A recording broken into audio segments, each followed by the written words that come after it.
Hola a todo el mundo. Los que como yo hemos nacido y hemos crecido en el siglo XX, arrastramos con nosotros unos valores, unos elementos éticos, morales, ideológicos, sentimentales, que los tenemos en el corazón, que los llevamos con nosotros, que no podemos prescindir de ellos, pero que yo pienso que de alguna manera tenemos que ser conscientes de que todos estos elementos tan importantes para nosotros ya no son propios de este siglo que nos ha tocado vivir, sino que de alguna forma eran propios del siglo pasado. Para mí, sin duda, la escolarización es un elemento absolutamente fundamental y pienso que estaremos de acuerdo que la escolarización obligatoria de toda la juventud fue un elemento fundamental del siglo XX. Pero cuando hablamos de escolarización tenemos que tener en cuenta que estamos hablando de dos cosas totalmente diferentes que para nuestra generación, los que hemos crecido en el siglo XX, pues las tenemos perfectamente unificadas y pensamos que es lo mismo, pero que actualmente ya no lo son en absoluto. Cuando hablamos de escolarización, por un lado, tenemos que tener en cuenta que quiere decir sencillamente eso, escolarizar a un niño, escolarizar a un joven, quiere decir meterlo dentro de una escuela o de un instituto, es decir, dentro de un edificio, que este chico, esta chica esté de alguna forma obligado a entrar en este edificio y permanecer dentro del edificio durante unas determinadas horas al día, durante unos días a la semana a lo largo de unos años. Eso es escolarizar, ¿de acuerdo?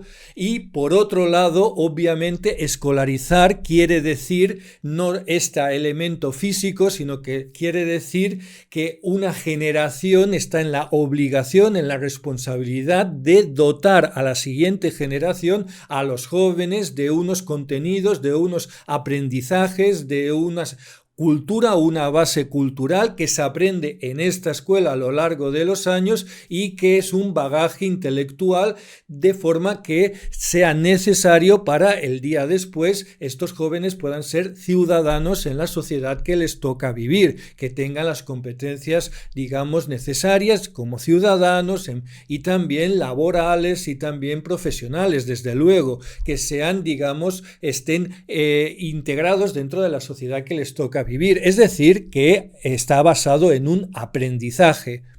Para nosotros, los que hemos crecido en el siglo XX, estas dos cosas son una y la misma. Ir a la escuela e ir a aprender, pues es lo mismo, porque si vas a la escuela vas a aprender. Y aprender también, el único lugar natural para el aprendizaje, aunque ha habido muy, muy raras excepciones, es la escuela. La escuela es el lugar donde se aprende. Lo mismo pasa con la palabra hospitalización. Cuando una persona está hospitalizada, significa que esa persona está dentro de un hospital, está en el interior del hospital, pero también significa que esa persona está allí dentro no de visita o porque pase por el pasillo, sino porque además está recibiendo un tratamiento específico que solo puede recibir en el hospital, porque hay unos medios, hay unos profesionales, hay unas máquinas, etcétera, etcétera.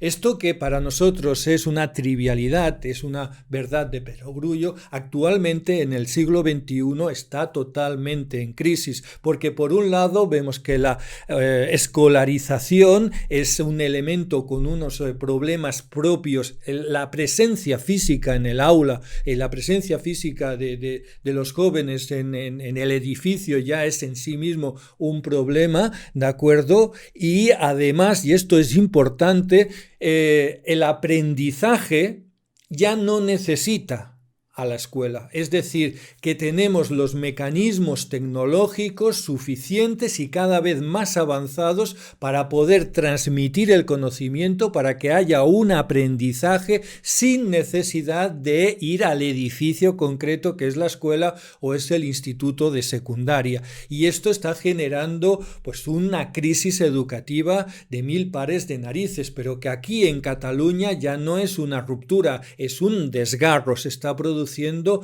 un absoluto divorcio y una crisis descomunal. Y sobre todo porque aquí en Cataluña se ha producido además un hecho que yo creo no ha sucedido en ninguna parte del mundo. Entre la escuela como institución y la escuela como aprendizaje hay un nexo, hay un elemento que es el currículum, que es el temario. Quiere decir que independientemente de si vayas a la escuela o no, o estés en casa, hay un temario que tienes que aprender, hay unos contenidos culturales que todo un colectivo asume como propios y que de alguna forma obliga a la siguiente generación a aprender. Esto en Cataluña se rompió hace muchos años, se destruyó el currículum, se destruyó el temario, con lo cual la escuela de alguna forma se convierte en un elemento absolutamente libre. Si a ir a la escuela ya no hay la obligación de aprender un temario, la escuela se convierte en un ámbito absolutamente de una dimensión, digamos, desconocida. El problema de la presenciabilidad, de que los chicos estén en el aula o que estén en un edificio, pues nunca fue un problema en el siglo XX, pero parece ser, y todo indica que actualmente es un problema grave, es un problema importante, es decir, dar cabida a que todos los chicos y chicas estén dentro del edificio, que convivan durante unas horas a lo largo del día, es un tema de una importancia absoluta, que insisto, no había en el siglo XX.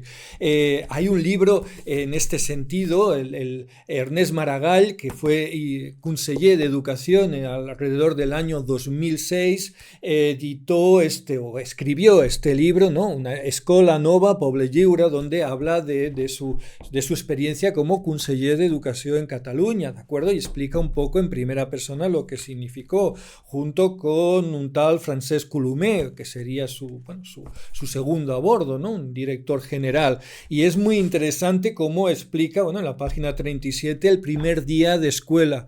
El primer día de escuela para el jefe supremo, para el director supremo de un sistema educativo de un país como Cataluña, en aquel momento 6 millones de personas, ¿de acuerdo?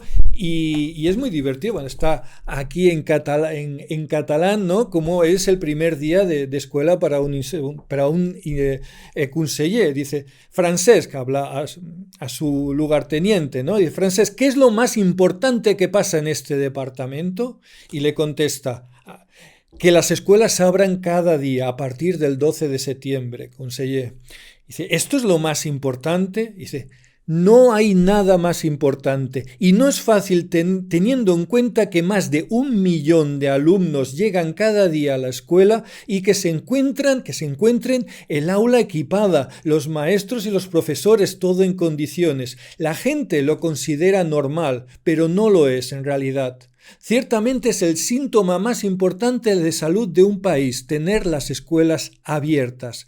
Esto no quiere decir solo abrir la puerta, sino quiere decir que tiene que estar todo el día para hacerla funcionar. Edificios construidos, plazas de maestros, de profesores, equipamientos a puntos, claustros preparados con estrategias educativas, en definitiva, una plaza para cada uno de los niños y niñas que van a la escuela, que tienen la obligación de ir y que tienen el derecho de ser educados. Estamos hablando de 1 millón de jóvenes y alrededor de 100.000 profesores.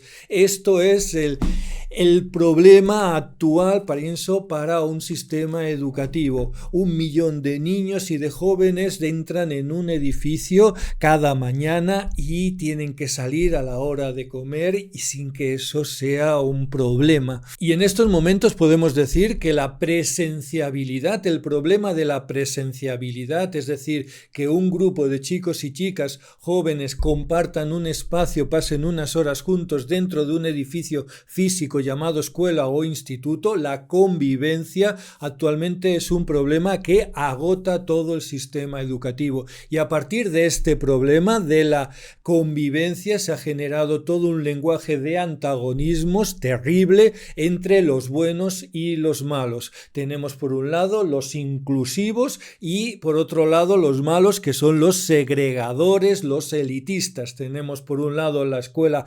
equitativa o la equidad discriminat y por otro lado los selectivos y los excluyentes. Y por un lado tenemos los dialogantes y por otro lado tenemos los malos, que serían los autoritarios. Y finalmente, en este proceso decadente del lenguaje, ahora ya se está degenerando en que por un lado hay la izquierda y el progresismo, y por otro lado los docentes malos de derechas, de ultraderecha o directamente fascistas. Y en este discurso decadente de radicalización nos encontramos los docentes actualmente, en el cual cualquier idea sospechosa o mínimamente sospechosa que atente contra la sagrada inclusividad, pues es absolutamente condenada y absolutamente un anatema, es decir, ni siquiera es escuchada.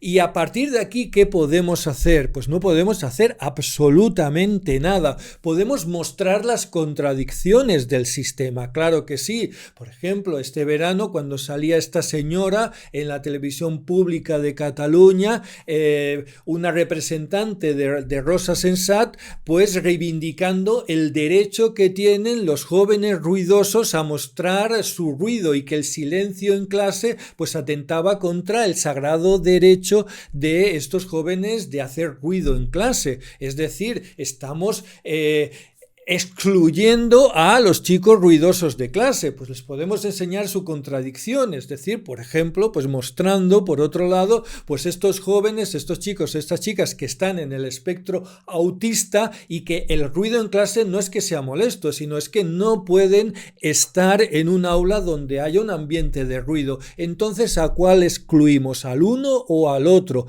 ¿Qué significa ser inclusivo? O, por ejemplo, cuando a nosotros los profesores de bachillerato hace unos 3 años nos dijeron que no, que de 3 horas de primero de bachillerato a la semana de matemáticas, de 4 horas solo íbamos a hacer 3, que esta cuarta hora la teníamos que dedicar a hacer pues matemáticas, digamos, de experimentales, pues con robots de la Lego o con impresoras o cosas, digamos, manipulativas, pero que teníamos prohibido, creo que seguimos teniendo prohibido dar temario en esta cuarta hora.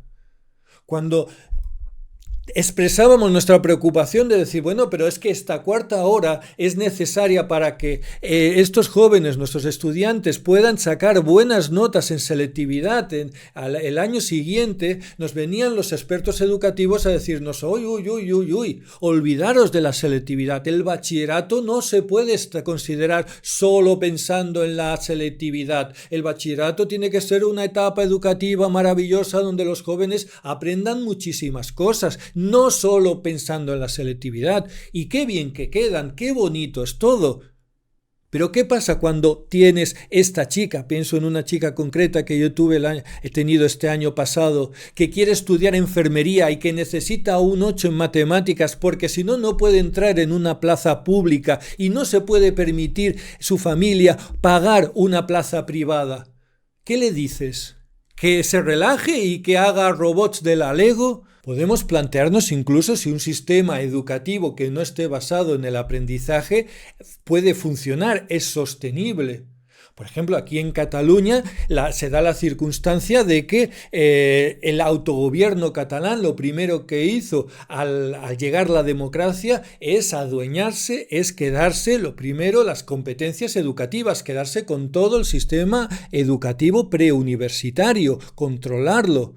¿Con qué fin? Con un fin fundamental, que es la lengua catalana.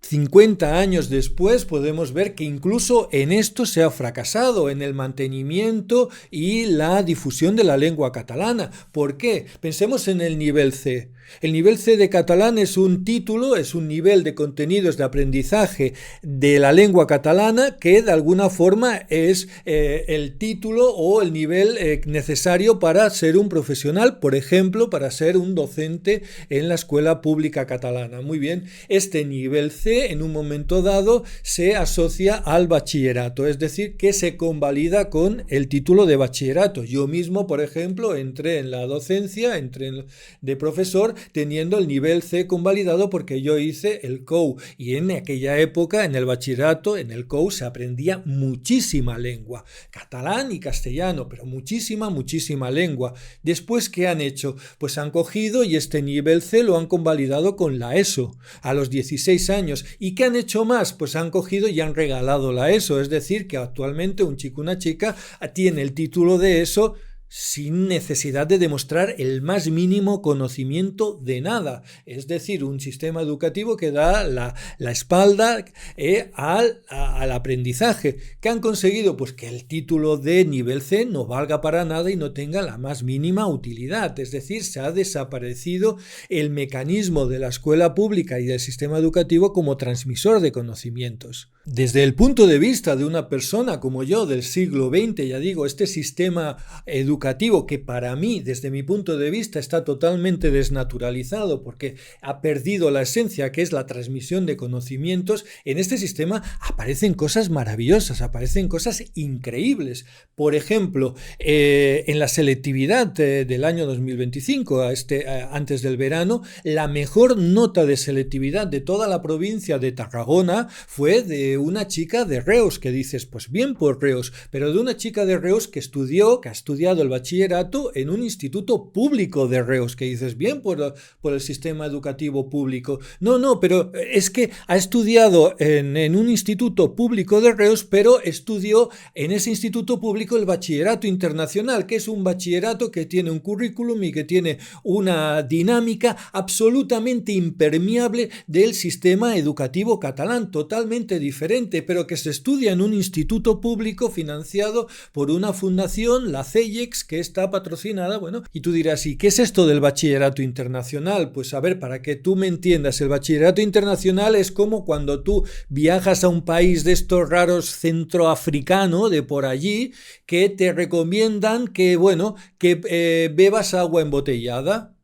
¿Sí? Pues el bachillerato internacional es educación embotellada que se exporta a cualquier lugar del mundo y que está perfectamente impermeabilizada, digamos, de las influencias locales que pueda haber allí. De alguna forma se garantiza un nivel educativo internacional cuando, digamos, el contexto educativo de la zona pues no es, digamos, tan potable como sería a desear. Y en todo este sistema, digamos, para mí clarísimamente decadente de radicalización entre los inclusivos y los segregadores, el contenido, el aprendizaje se ha saltado por la ventana. Es decir, el sistema educativo catalán se declara enemigo de los contenidos, el enemigo de los aprendizajes.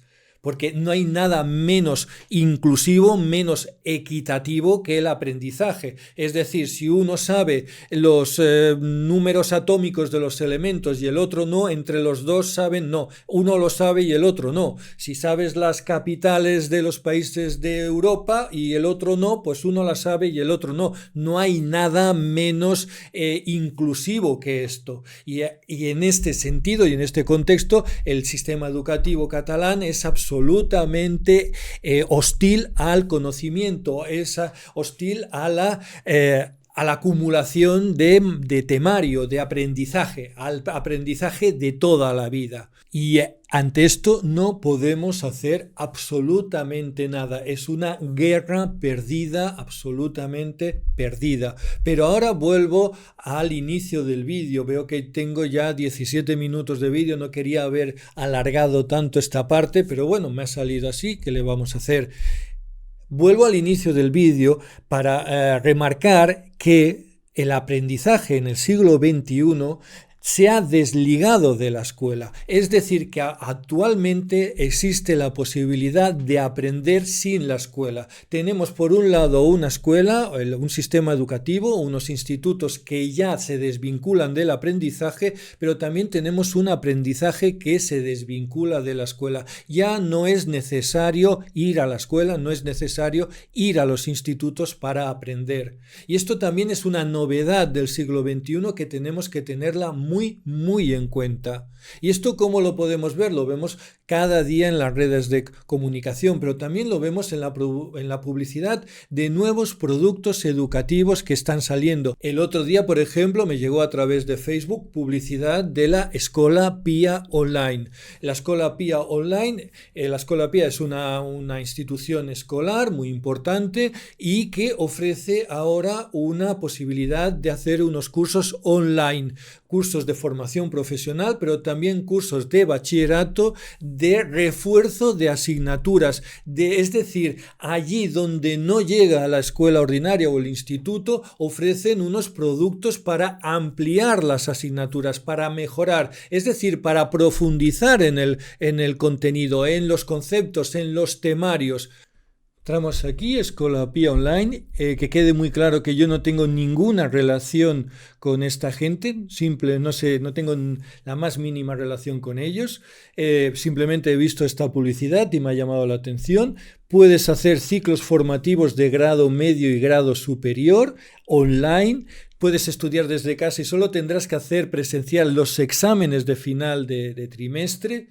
Y si bajamos un poco, podemos ver que además de todos estos grados formativos, tenemos la preparación del bachillerato.